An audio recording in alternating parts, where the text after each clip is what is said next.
And we are live. Welcome Facebook, welcome webinar guests, of which I hope you join soon. Welcome those of you who are watching this recording of the March for Unity, Civility, and Political Engagement. Welcome back to our third episode of the 2022 season, where we're tackling the theme, what should organizations do? We're facing an incredibly high number of societal challenges these days, between the Russian invasion of Ukraine to the divisiveness in politics. One data point there is a significant portion of the Republican Party not believing that the presidential elections was completed in honesty and accuracy. We are facing climate change, with more climate reports coming out regarding the rapid changes to our environment, and incoming inequality is not going anywhere. There are statistics supporting that the top earners, the top 1% has nearly doubled in terms of total earning within the US, from 7.3% in 1979 to 13.2% of all income earned, whereas the bottom 90% is still averaging less than $40,000 in income over that same timeline range, from 30,000 to just over 38,000.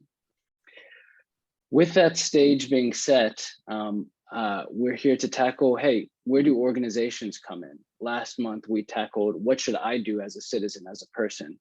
And now we're looking at the organization level. At the end of the program, we will have a question and answer session. I encourage those that will be joining to ask those questions.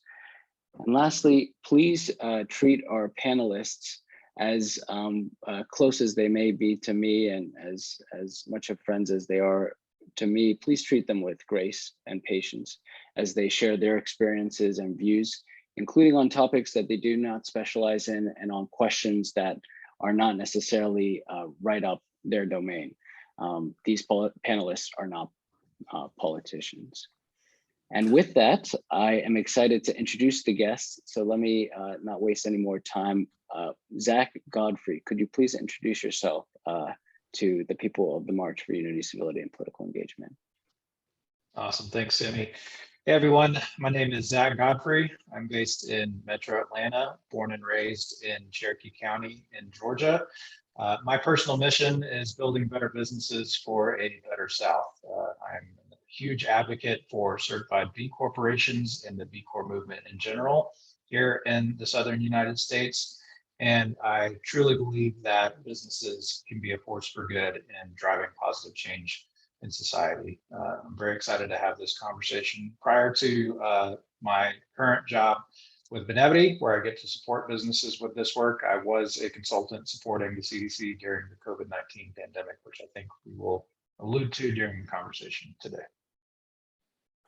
We will, Zack, and I'm so excited to continue our many conversations here and now in the podcast space. Same to you, Nathan Stuck. Could you please introduce yourself, please? Yeah, Nathan Stuck. If you can't tell by the wall behind me or my unplanned attire, I live in Athens, Georgia. Went here for undergrad and graduate school. I now teach a class in the MBA program around the subject of B Corps. And yeah, by day, I am the Director of Culture and Strategic Impact for a certified B Corp in Alpharetta. And I also have my own consulting practice where I help companies certify as B Corps. I founded and run, along with Zack, Be Local Georgia.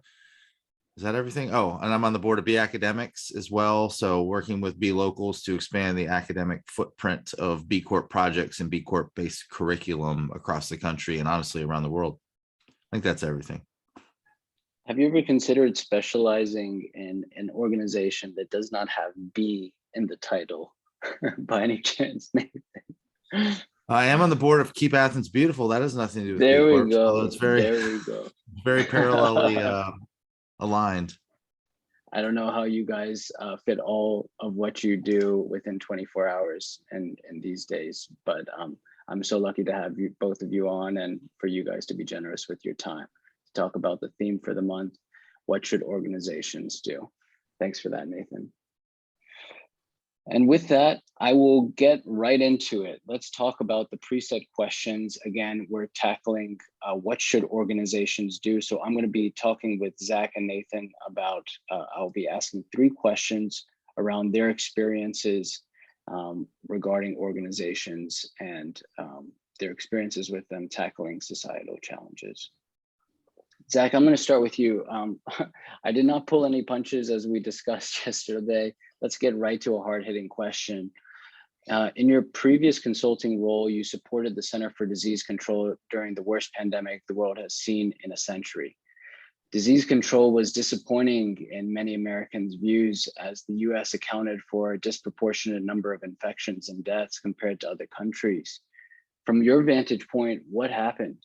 How can we be better prepared for the future? And what steps should businesses and other organizations take to be prepared for the future? Yeah, thank you, Simmy. Well, that's the question of the 21st century so far, I think, right? It's been a very hectic past couple of years, starting in 2020 up to now in 2022. We're hoping at this point that we're through the COVID-19 pandemic. But just to clarify a couple of things. Number one, I was a consultant supporting the CDC, but that does not necessarily mean that I am a public health expert, and I do not have a public health background. In fact, when it comes to the consulting work that I was doing, it was more focused on the business side, the organizational change management within the CDC component of it.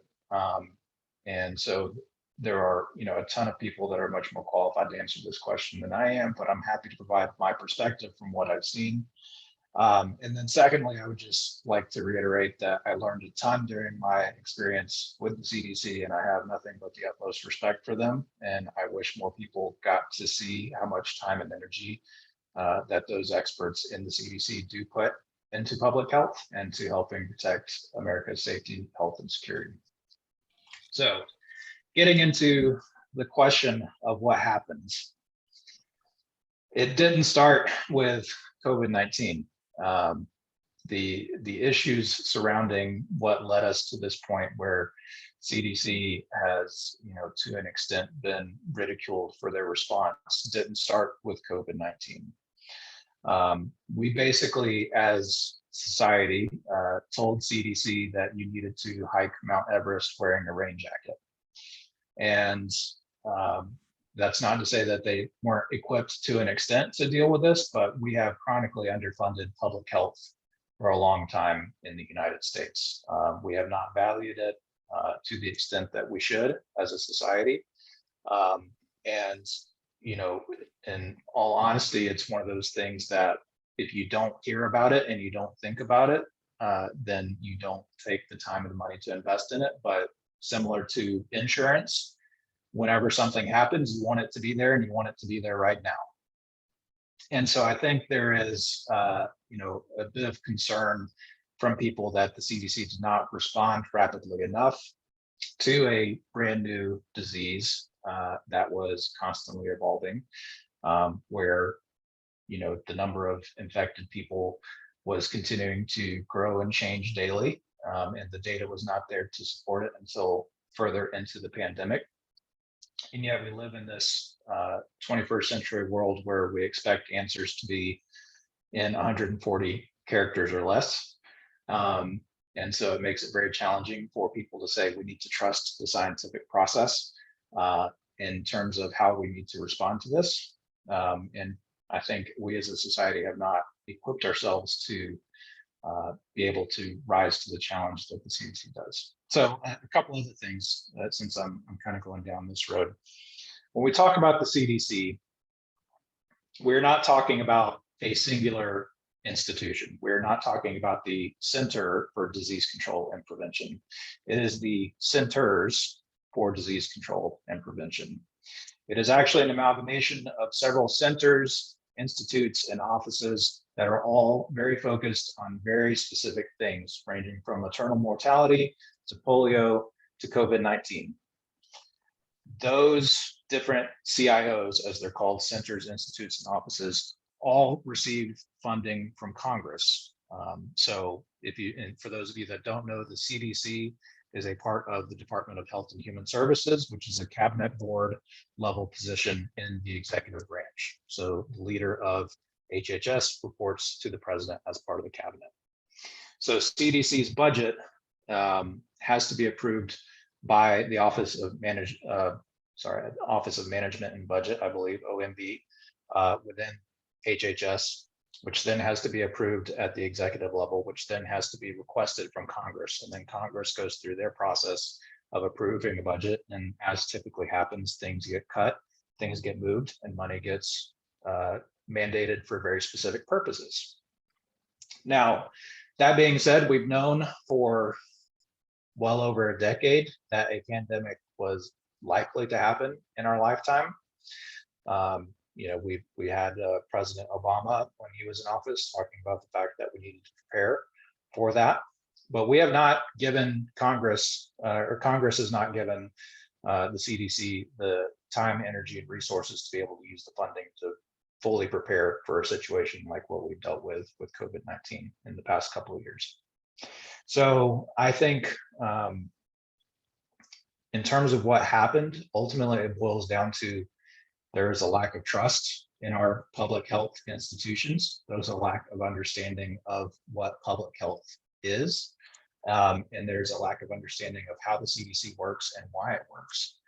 And all of that, I think, ultimately boils down to a lack of trust and education in our political institutions that needs to be remedied.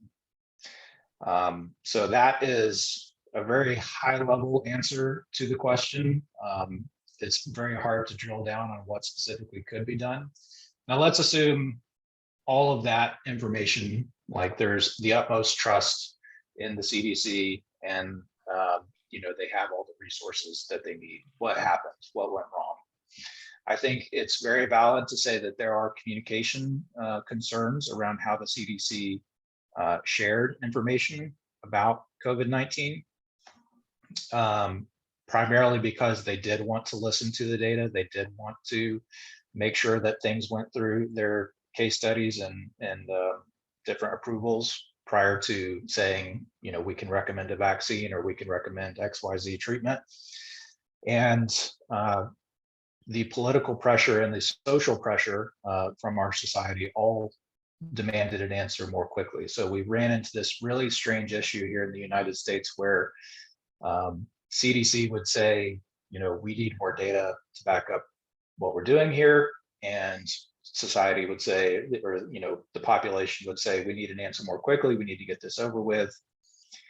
And yet when the CDC decided to say, all right, we're going to go through these emergency procedures and try to speed things up, everybody was like, wait, you're not taking enough time. You're not thinking through this appropriately.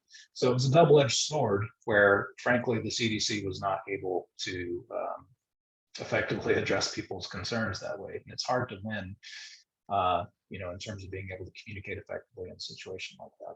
So I think what we need to do as a society is continue to build trust in our public institutions, in public health, in the scientific process, so that we fully appreciate and understand the scope and the breadth of what the CDC does. I think the CDC can spend more time sharing the successes that it has. For instance, you didn't hear about the drastic reduction in wild polio virus in Africa during the COVID-19 pandemic. You didn't hear about the progress made in the fight against opioid epidemic, against maternal mortality. Those other issues don't go away during the COVID-19 pandemic. And unlike some businesses, the CDC does not have the ability to just allocate all of its time and energy focused on one issue.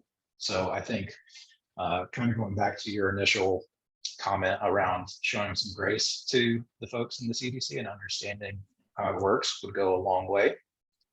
Now, in terms of what can organizations do when it comes to that, it's really helping support education for your employees and for the people that you work with. You know, I don't think there's any expectation that individuals or companies or nonprofits all have to be public health experts, but we need to understand how to trust the science and understand why things happen and communicate it effectively. So, I think being able to lean into expertise across the board is really valuable in that, and understanding that, yes, you do, if you're a business, you do have certain requirements that you have as a business that you need to keep the lights on, but you also have a duty to protecting your employees and protecting society as a whole as well, and being able to trust the science and engage with it in a politically safe way, in a just in an empathetic way, I think would go a long way to helping us solve our problem. So that's barely scratching the surface of this huge question, but that's my initial take. Thanks for that, Zach. I think a lot of what you're saying is resonating with me, especially the unprecedented state that we were in a couple of years ago, and the CDC having to manage so many different expectations across the board, both from a society perspective, but also from budget constraint perspective, looking at a novel coronavirus. And I think a lot of your points are well taken. Thanks for that, Zach. Yeah, thanks, Simmy. All right, Nathan, you're up, man.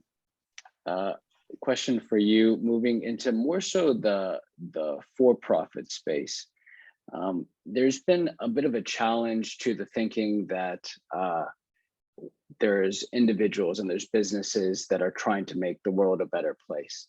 There's a book that came out from Anand Giridharadas called Winners Take All that really bashes the ultra rich and their shady practices, including using the idea of making the world a better place, which shares, I think it's fair to say, a lot of the space that B corporations or businesses that have a certificate stating that they're using corporate social responsibility initiatives to do more than just make a profit. He's stating that they're using this front that only serves as a way to solidify the ultra rich's wealth and power. American income and wealth inequality trends are signs of societies failing to offer equitable opportunities. Is CSR, or corporate social responsibility, and the B Corp movement effective in solving inequities, and why or why not? Oh, I love Anand. I'm like, that book is right behind me too.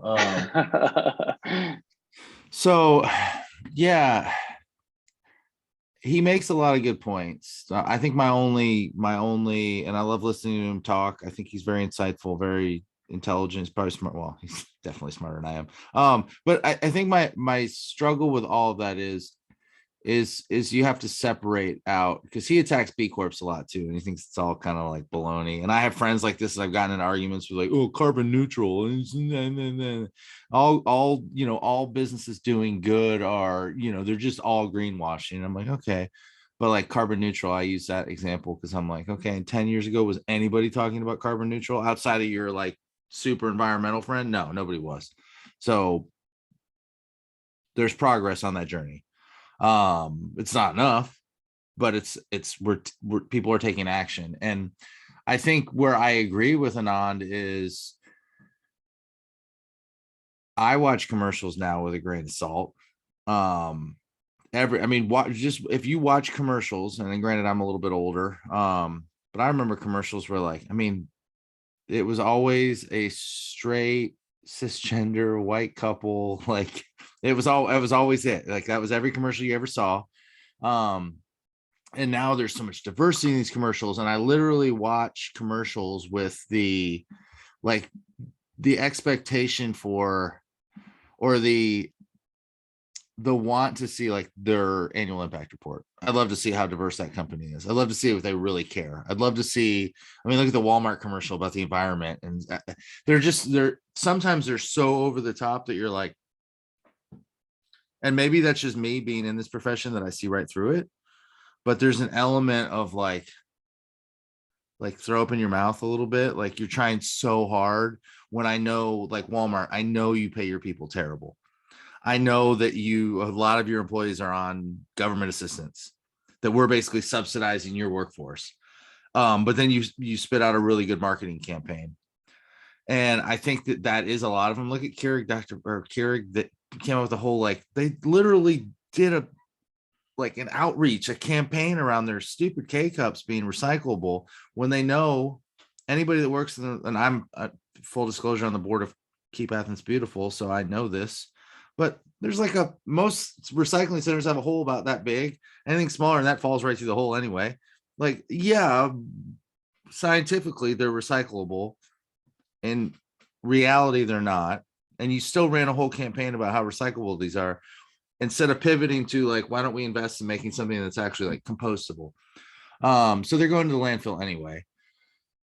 But where I disagree with Anand is like his bashing sometimes of B Corps, because I think there are companies who are legit trying to do things the right way, and who are trying, and even some other like non-B Corps, like Gravity Payments. Let's get Dan Price into this conversation.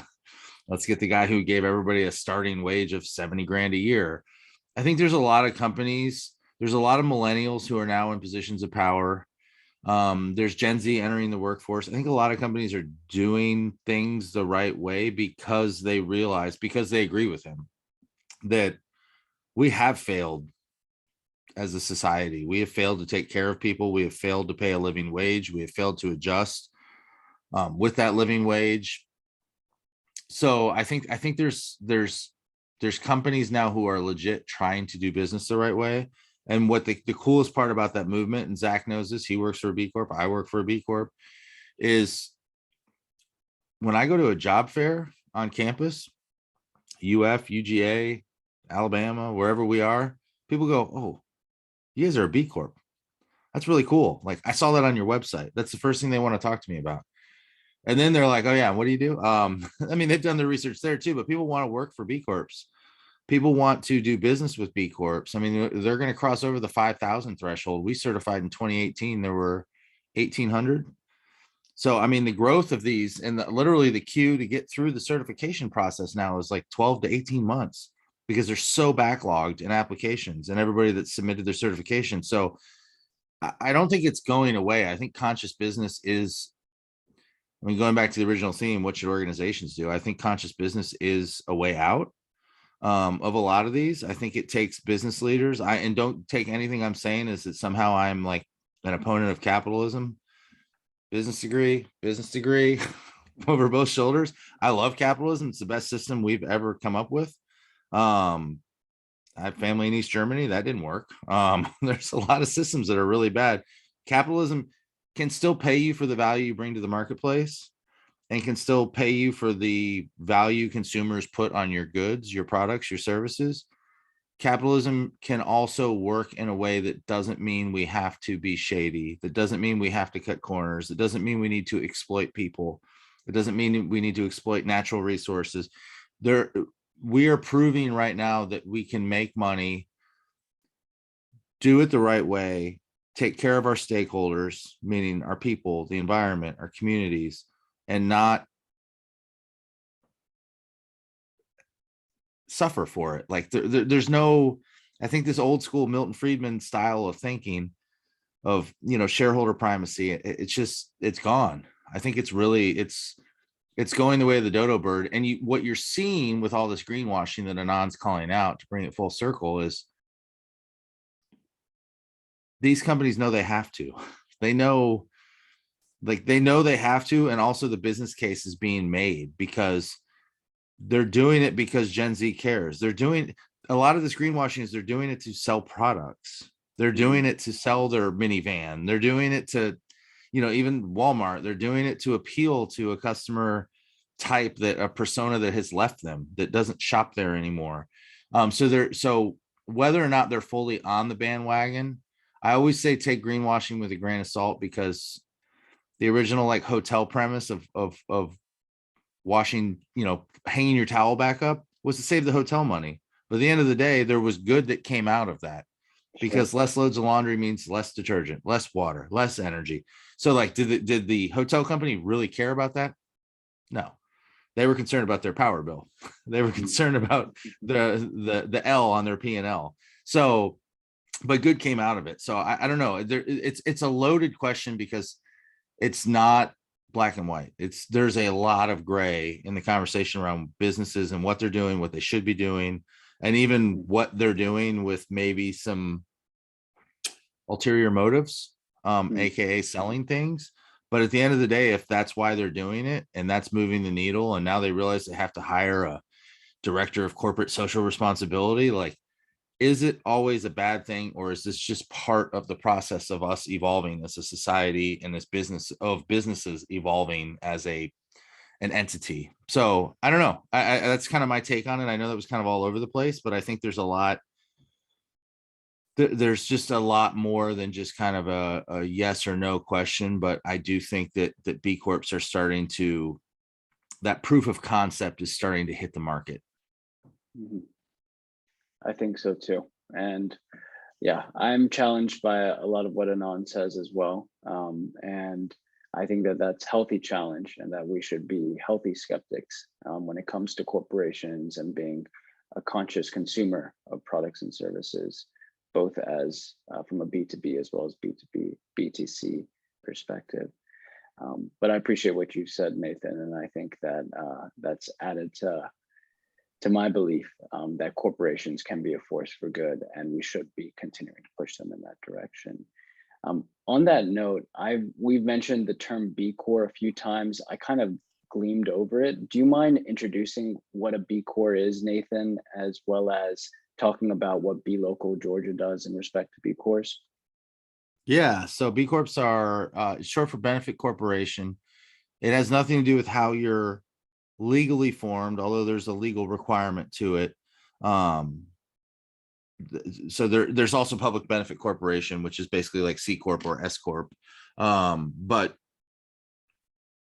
B Corps as a whole, it's a certification, just like LEED is to a building, certified organic is to milk. B Corp is a certification you get through the nonprofit B Lab. You take an assessment, you have to score, I think there's 200 possible points, you have to score at least 80. And then once you submit your application, you go through an audit. So B Lab comes in and audits you. They can do on-site audits, they can do virtual audits, and basically going through question by question of like, okay, prove it. So, like your pay multiplier, what's your pay multiplier from top to bottom employee? Okay, 1 to 5x. Okay, well then give us your top, give us a couple pay stubs. Let's, prove this. So they really make you walk the walk. So you can't greenwash. You can't pretend to be doing something, because you're going to go through an audit. And if you're thinking right now, well, cool, I'll get the certification and then I can turn the faucet back on where I'm pouring sludge into the river. Like, you have to recertify in 3 years. So as somebody that's in this seat, and Zach's done a lot of certification work as well, like we just recertified last year. I'm already thinking about 2024, which means I'm thinking about 2023 when I'm going to be working on it, which means I'm thinking about this year's numbers. I have a Google sheet that's called our roadmap to 90 so that we can improve our score. So there's really just it's the gold standard of corporate social responsibility. There's nothing else. We're in a bunch of other organizations, which I will never speak poorly of, because I think everything serves its purpose, and there are a lot of great organizations pushing business in the right direction. But what I will say is none of them have ever called me to say, Nathan, prove it. Oh, pledge 1%. Okay, show me the receipts. What did you do? 1% of what? Revenue? Like nobody's ever come to verify any of that. Versus B Lab, every 3 years, I got to upload a lot of documentation, and they're coming to call, and they're going to run through that thing with a fine tooth comb and make us, show that we actually are doing all the things we claim we're doing. So when you see that logo, when you see it on like a can of Creature Comforts or Allagash or your Tom's shoes or your Tom's of Maine toothpaste, or when you see that score, that, are they perfect? No. Are they doing a lot of good in the world and by their employees and in their communities? Yes.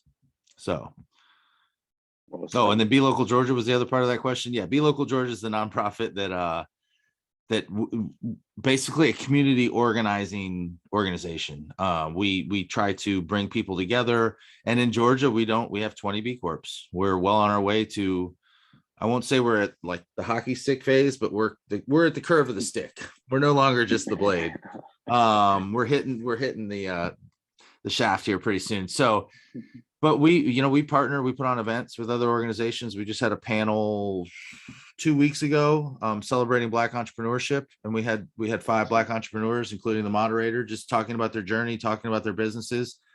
We're participating in the Atlanta Green Market Fair here in a couple weeks. So just ways to plug into the community and show them an example of what it looks like to be a business as a force for good, and then also to connect our B Corps to one another so we can refer each other, recommend each other, do business with each other, support each other, and build that community, not just within Georgia, but also in the greater Southeast. So Zach and I are very aligned in our plans as far as what this work looks like and what it means for society and what we think organizations should be doing to take the lead.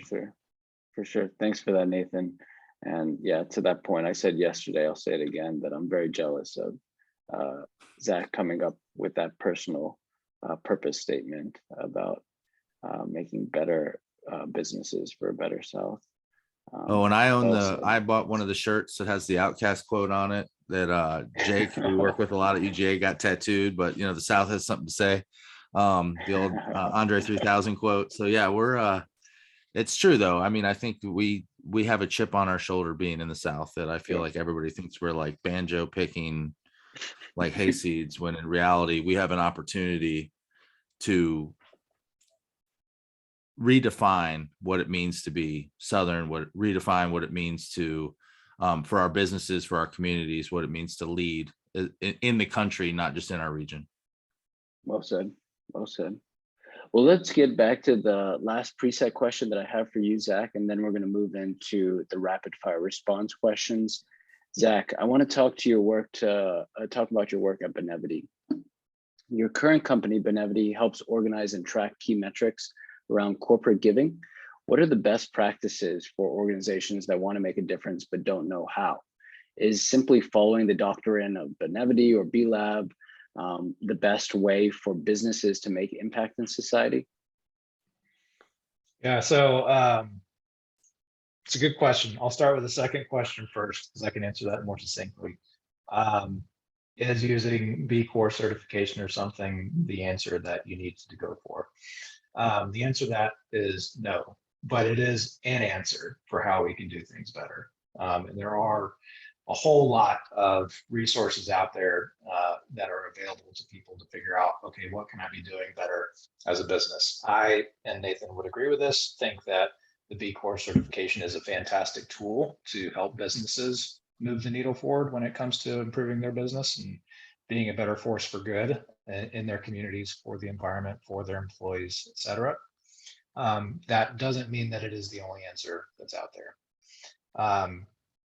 What I think organizations should do when they're trying to figure out what can I do as a business to be a force for good is really lean into A, what does my business do? Why do we do it? What am I passionate about? If you're a small business owner, what am I passionate about? What do I really care about? If I could wave a magic wand, what would be different tomorrow? Whether that's what would be different in the state that I live in, what would be different in the United States, what would be different in the world if I could wave a magic wand, and lean into that. Identify what that is that drives you, identify how your business helps move that forward, and just lean into it and figure out, okay, how do I leverage that to be a force for good in that unique way? So, I know we have again talked about the B Corps certification as a great tool to do that. I don't think every business worldwide has to become B Corps certified. I do think every business should try to use the B Corps assessment just to ask yourself questions on what can you do differently. And I think keeping those additional questions in mind around what matters to me, what matters to my employees, what matters to my community, and leaning into how your business helps answer that question or helps, progress related to those can be accelerated by leveraging the B Corps assessment because it will help you think of those unique questions around, okay, well, I've never really thought about the fact that I need a policy to support breastfeeding mothers because we've never had a breastfeeding mother in our company. But we should have a policy in place for when that happens so that we can better support them.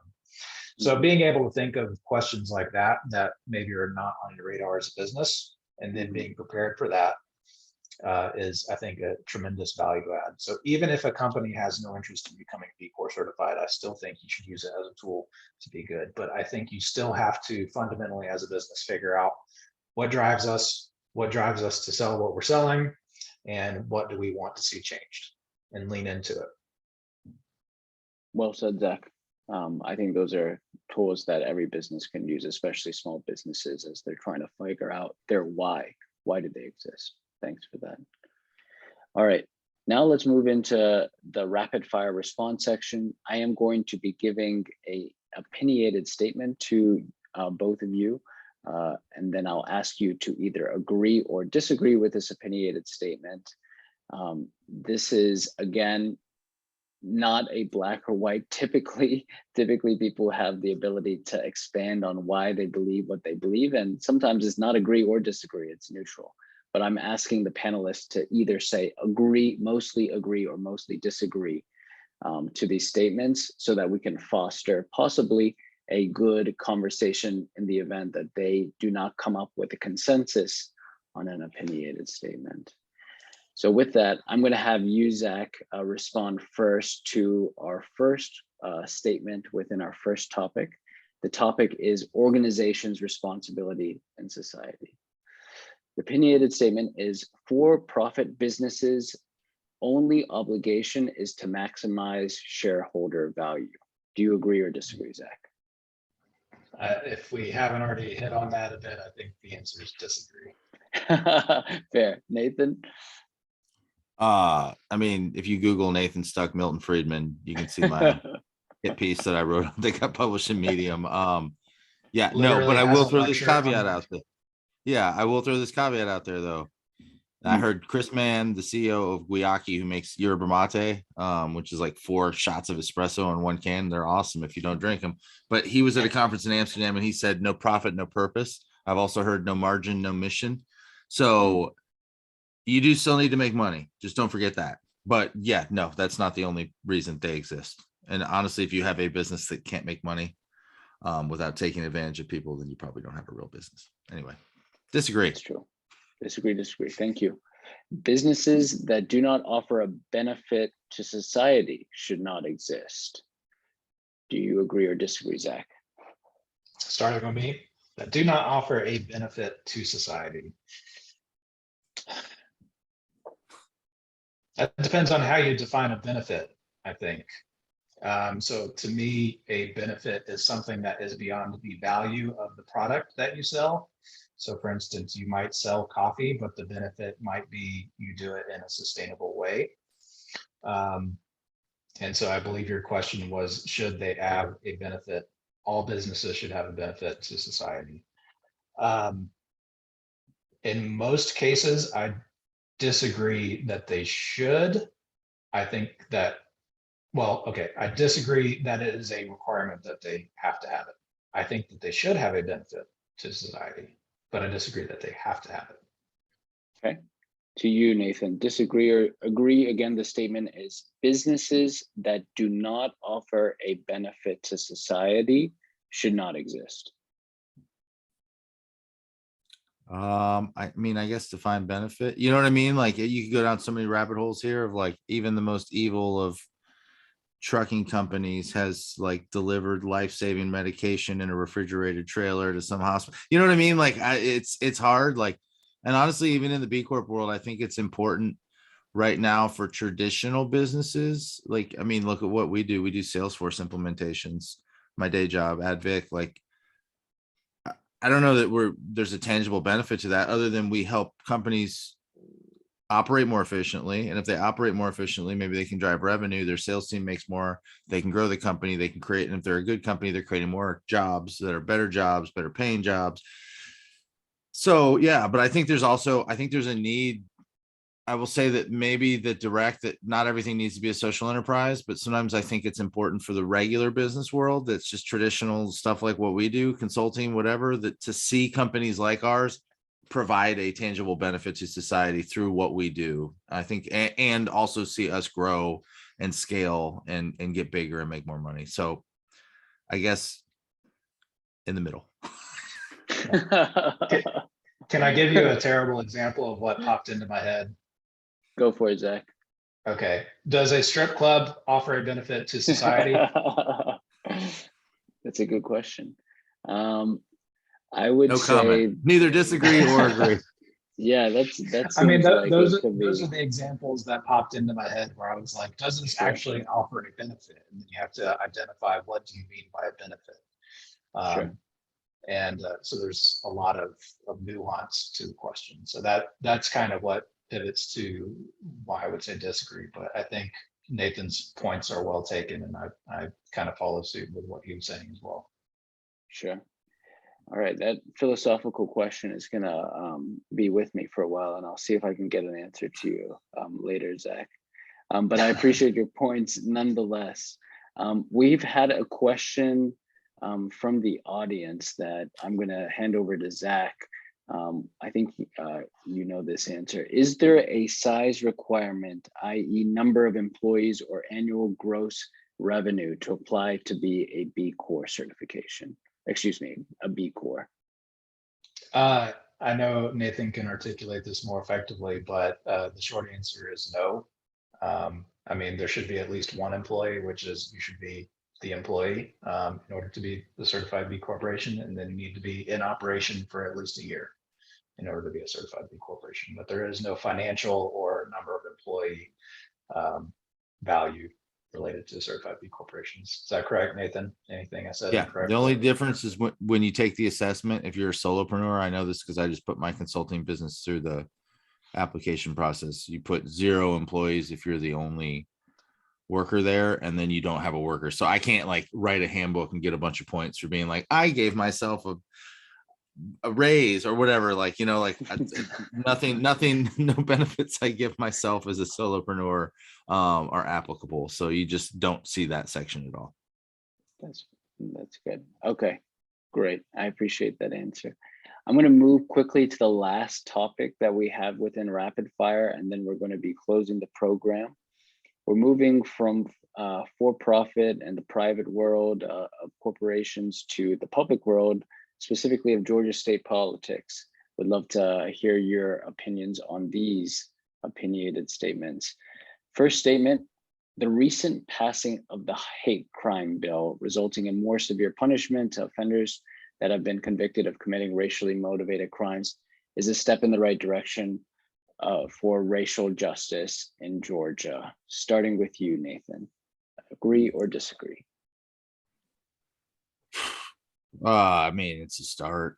Yeah, I mean, it's a huge step. It's 2022. It's kind of sad that it's 2022 and we're just doing this, but yeah, I mean, I am pleased with the way recent trials have turned out, including Ahmaud Arbery, where it's high time that, come on, let's just call a spade of what happened. You know what I mean? Let's just admit what happened. So I'm obviously for it. But yeah, it's a step in the right direction, but there's a lot of work that needs to be done. And a lot of education and outreach and work. Like, I'm thinking of like what Inclusive does, Zach, you know, formerly Civic Dinners, of like trying to bring people together. I noticed that like growing up in Miami, I never really saw like horrible stuff like this. Because it's so diverse and you interact with other people all the time, that I think you see the human side of them more. And I noticed when I came here for undergrad in the early 2000s, how self-segregated a lot of the South still is. And beyond just white and black, but Asian, Hispanic, I noticed it just that everybody kind of sticks to their own, and it you don't trust what you don't know. You don't have any interactions. You don't. So I don't know. I think there's still a lot of work that needs to be done in the South, that, you know, even some of the stuff we're trying to do in Athens, I think around this, of just bringing people together will go a long way, much more than legislation will. I think it doesn't necessarily change what's deep down in people that have like hate in their hearts. But it's a beautiful thing to see it finally see people charged and see it formally become illegal, which is, again, it's 2022. Same to you, Zach. Do you agree or disagree with that statement? I can repeat it if you like. Yeah, no, in short, I agree. Step in the right direction.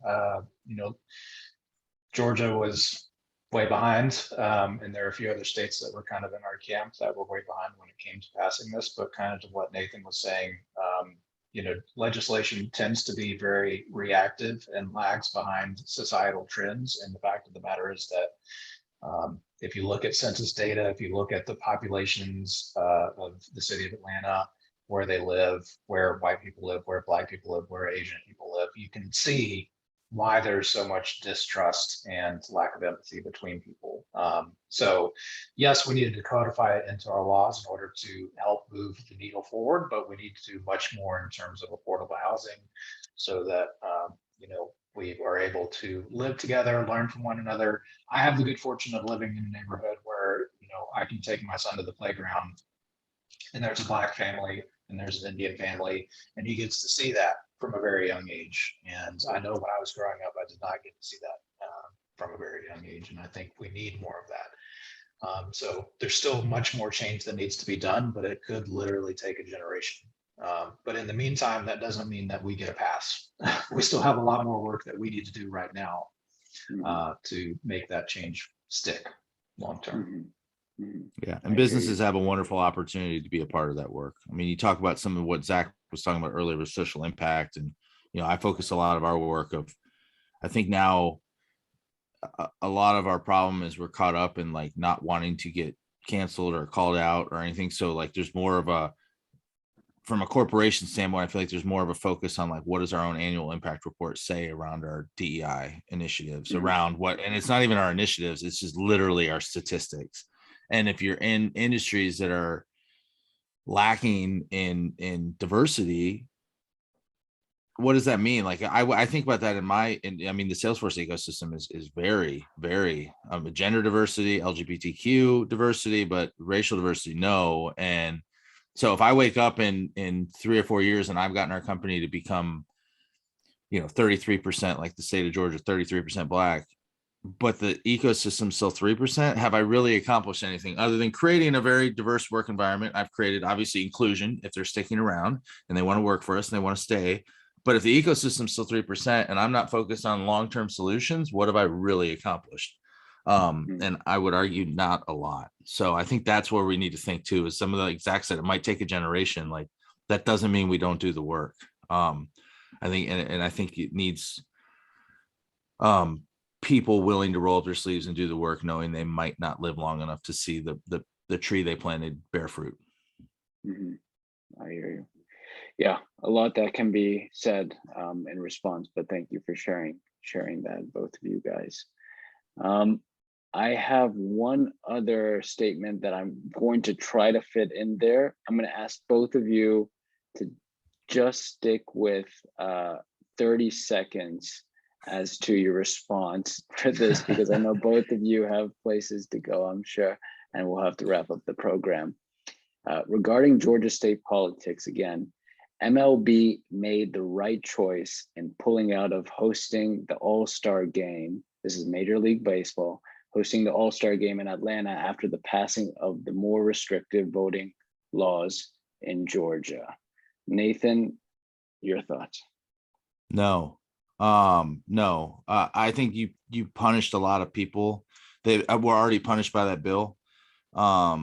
I'm not a fan of cancel culture, and there's another question in the business section that we didn't get to, but I was very excited to answer. And I don't necessarily think quitting things that need changing because they're not perfect are how do you change anything? What changed in Georgia by them not coming? Nothing outside of people, gig economy workers, restaurant workers, food and beverage workers. That area, all of Cobb County, that whole northwestern Atlanta corridor suffered. Nothing changed. And I feel that way about a lot of things that we like to cancel because, oh, it's not perfect, or I'm going to step down from this board, or I'll never work for that company. When in reality, if you don't go work for that company, you don't try to change, and you don't use your own individual power to change things. Canceling and quitting things doesn't change anything. It's just a way to appear virtuous. So no, that's my soapbox answer. I can go for hours on that subject. On the fence over there, Nathan. What about you, Zach? So he was closer to a minute, so I'm going to agree with Nathan. Yeah, in short, I would agree with Nathan. It was a lot of virtue signaling when they did it.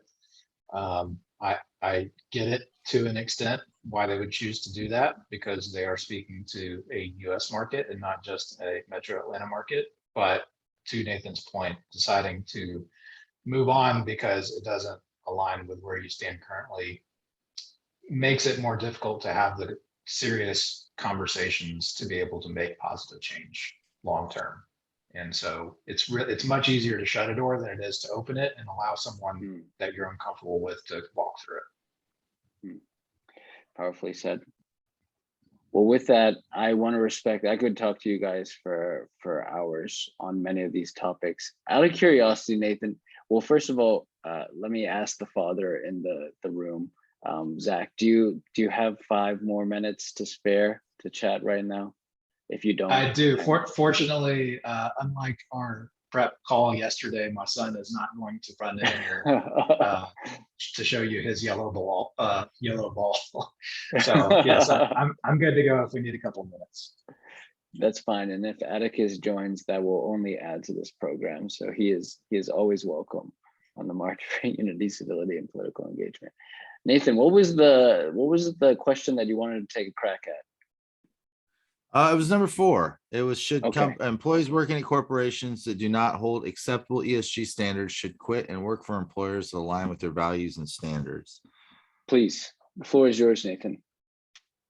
Well, yeah, I mean, and it's funny because Zach and I have talked about this with the B Collaborative at UGA, and now Zach is at a B Corp. So that makes 3 of us all time that went on to work for B Corps. So of all the projects we've run, 3 of us work at B Corps.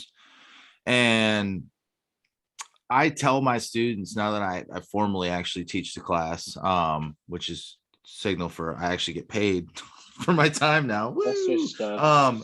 That is celebrating. I tell my students that, like, you're going to go to companies that might not be perfect. You're going to go to companies that you can Google that have done something that wasn't right. Or maybe, we had one student that went to Keurig Dr. Pepper. But that doesn't mean that you can't ever work for them. It doesn't mean that you can't ever change from them from within. And I think that's the most important part of the class I teach, and in what Zach's doing up at Kennesaw State with students up there, is helping them realize that, like, you can take this framework, whether that company is ever going to certify as a B Corp, and you can get involved. You can be a part of the change. You can join committees. You can take up initiatives. It might mean you work beyond your 40, but you can go to these companies and start to change them from within. Get together an employee resource group, put an ERG together, start to work on. I had 2 students today, or 2 of my coworkers today came to me and said, hey, this is what we're thinking.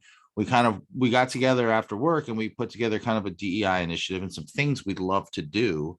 And to me, that's awesome. Like, that's where change happens, because while I think we're doing a lot, when these employees come to me and say, hey, let's do more, here's what we put together, here's what we think it'll cost, what do we need to do next, can you help us sell it up the ladder? Like, that's change. That's where change, that this program is going to come from 2 employees getting together and deciding that they thought we could do better, and we can. And so I think that's just quitting things, nonprofit boards, jobs, whatever, schools. I had this conversation with a student towards the end of last semester of, like, do you want to burn it to the ground? Like, is that really going to accomplish anything? Quitting in protest, is it really going to accomplish anything? Or you can take the tougher approach, which is invest time, invest energy, invest sweat, blood, whatever you want to call it, tears, and being a part where you can look back at something 20 years later and go, I changed that for the better. Because if you sit on the sidelines, nothing's going to change. Nothing will change. You're just going to sit there on the sideline complaining about how it's still the same. You had an opportunity. You were in that organization. You worked there and you did nothing. So now, okay. Yeah. I see something in the chat. Yeah. I've quit a company via an email. So I will say that there are a time and a place where you should just, if they're that terrible, I had an employer one time tell me that we don't pay you for your ideas. We pay you to do what we told you to do. I quit the next morning through an email. I was like, yeah, I'm not even, just charge me for the key. I don't even want to mail it to you. So like there's certain times, there's a time and a place to quit. But I think for the most part, I think a lot of us get our feathers ruffled a little too easily and then we throw in the towel. So Sure. that's where I'm going with that. But I appreciate that. I appreciate that comment in the chat because that is a good point that, yeah, some places are just terrible to work. I've had plenty of those. And sometimes you just need to wish them the best of luck in their future endeavors. I hear you. And for context, for those that didn't see the chat, this is a question from the group that was asking, what about at companies with policies that disenfranchise employees and establish negative consequences for employees that attempt to reform company culture / policy? Nathan was responding to that by saying, you bye-bye, you leave, you run. Yeah, I go think, find something else. He's in agreement with that sentiment. So thank you for that question. With that, I'll hand over the floor to Zach. Thoughts on that that statement that we read just before this? Yeah, again, I would pretty much parrot Nathan when it comes to that. I mean, I genuinely believe that there's so much more growth in trying to change something from within, both personally and organizationally, as opposed to leaving it to go align with something that is closer to your values, quote unquote, or it's closer to what you're looking for. But I think at the core of it, whatever organization you choose to work with, you still have to ask that question of what do I want to be doing, and how is working with this organization going to help move the needle forward. That doesn't mean that the company is perfect. That doesn't mean that they've got everything figured out. But what you should have in most instances is the opportunity to go in there and raise questions, ask the tough questions to say, why don't we do this? Or shouldn't we do this differently? And help a company grow within. I mean, in full candor, I also went to the University of Georgia for my MBA. I graduated a couple of years after Nathan. And a big part of the reason why I chose to go there over a couple of other institutions that were great universities is because I thought those other universities had kind of figured out their social impact messaging and how they wanted to communicate it. And it was either I could go learn how they wanted me to share it, or I could go somewhere and help drive the narrative forward. So building off of the work that Nathan did, adding my own spin to it, helping drive that narrative forward to say, like, this is what should matter to Georgia, and finding, the folks at Georgia that wanted to make that kind of change, building on it, things like that. So all of it, I think, comes from, and this may get a little sappy, but it comes from a core of love and empathy and a drive to see other people live their best lives and help others grow in the same way that you would want to grow. I think that really is inherent in our public policy, in our organizational policies, and frankly, in everything that we should be doing. Well said. And I think that's a good way to wrap up the program. That's the mic drop from Zach right there. That's right. Thank you for describing that for our podcast listeners, Nathan. I got the visual, but it's good to get the audio as well. And with that, would like to very much thank our panelists, Nathan Stuck and Zack Godfrey. And as a small thank you, I would like to turn over the floor one last time to you, Nathan, to give a plug for 30 to 60 seconds. Oh, you know me and time limits. Yeah, if you're in the market for a good Salesforce implementation, advic.com. If you're in the market for a good B Corp certification, profitablepurposeconsulting.com. Or if you just want to connect with me on LinkedIn and look at pictures of me volunteering dressed up as Santa, it's linkedin.com/Nathan A. Stuck. Thanks, Nathan. And I have been a witness of LinkedIn's algorithm ranking Nathan's cleaning of the neighborhood quite highly on my news feed. And he has dressed up, I can confirm, based off of pictures on LinkedIn while doing his community great service. Thanks for coming on, Nathan. Thanks for having me. Always fun to share the stage with Zack. For sure. And Zack, same to you. It's been so cool to pick your brain even further and in multiple capacities, talking about many different facets of your life. Thanks so Zach, much. the floor is for sure. It's been fun. The floor is yours. 60 seconds. Awesome. Well, thank you everyone that took the time to listen to this. Hopefully we didn't ramble on too much, but you got some good insight, or at least had, some good questions that maybe you're posing for yourself or your organization that you're a part of. I currently work with a certified B corporation called Civility. We're a software as a service platform that supports organizations with their corporate giving and corporate purpose. So anything related to employee engagement, whether it's giving money or volunteering or grants, things like that. We are the corporate leader in that space. It's a fantastic organization with a lot of people that are dedicated to doing amazing work. And if that sounds of interest to your organization, I'm happy to support you in any way. Regardless, if you want to talk B Corp, Santa Claus, along with Nathan, whatever you'd like, let me know. I'm happy to connect on LinkedIn, and I will virtually answer any question you ask, so long as it's not about strip clubs. I thought I would get Nathan with that one. That's great.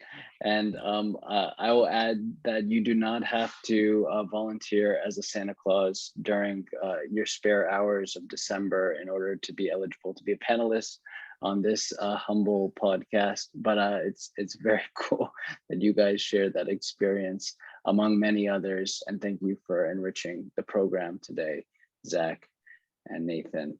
To everyone else, please keep an eye out for the details regarding the next episode of the March for Unity, Civility, and Political Engagement, where we're trying to build better bridges across communities. It should be delivered to your inbox shortly regarding the month of May. Again, as always, it's the Tuesday after the first Monday of every month, similar to Election Tuesday in November, which is the Tuesday after the first Monday of November. It'll be at 5 p.m. Eastern time, as our work is not over at 5. Until then, thanks again and stay safe. Thanks, everyone. Thanks, Simmy. Thanks, everybody. For sure.